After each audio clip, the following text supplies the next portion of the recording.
خالق کائنات نے فرمایا لوگو میرا گھر بڑا برکت والا، میرا گھر ہدایت کا مرکز، اللہ اکبر کبیرہ۔ میرے پاک نبی امام الانبیاء جناب محمد صلی اللہ علیہ وسلم نے فرمایا العمرۃ الی العمرۃ کفارات لما بینہما والحج المبرور لیس له جزاء الا الجنہ۔ آپ نے فرمایا لوگ عمرے کیا کرو، عمرے کیا کرو، عمرے کیا کرو۔ جو بندہ ایک عمرہ کرنے کے بعد دوسرا عمرہ کرنے کے لیے جاتا ہے، اللہ ایک عمرے سے دوسری عمرے کے درمیان جتنے بھی گناہ ہوتے ہیں سارے ہی معاف فرما دیتے۔ کتنی بڑی سعادت ہے، ایک عمرہ کیا 5 سال 10 سال کے بعد آپ دوبارہ چلے گئے، سارے گناہ اللہ نے معاف کر دیے۔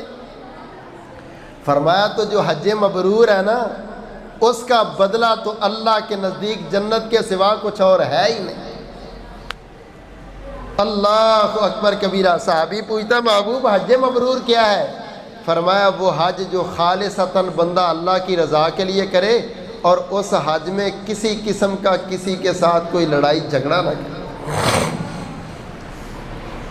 اللہ آپ سب کا جانا نصیب فرمائے اور اللہ ہم سب کو حج مبرور حج کرنے کی توفیق عطا۔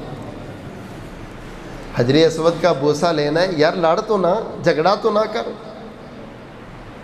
ادھر بھی کئی طواف کے درمیان لڑ کے ایک دوسرے کو گالیاں، تو نے مجھے دھکا کیوں دیا؟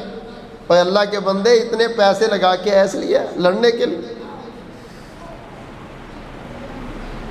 وہ جی حبشی جو ہوتے ہیں وہ ایسے ہوتے ہیں، یہ جو مصری ہیں یہ تو ہیں ہی ایسے، وہ یہ جو ایرانی ہیں یہ تو ہے ہی ایسے۔ وہ چھوڑ دو یہ باتیں، ادھر بھی یہ تبصرے وہاں بھی یہ تبصرے۔ ذرا اونچ نیچ ہو جائے تو ایجنٹوں کو گالیاں دینا شروع کر دیتے۔ اپنے عمل کو ضائع نہ کر، اگر اس نے دھوکہ کر لیا تو اللہ کے بندے تو ثواب تو ضائع نہ کر۔ اللہ اکبر کبیرہ۔ فرمایا ایک عمرہ کر کے آؤ، دوسرے عمرے کے درمیان تیرا جتنا وقت گزرے اللہ سارے گناہ معاف۔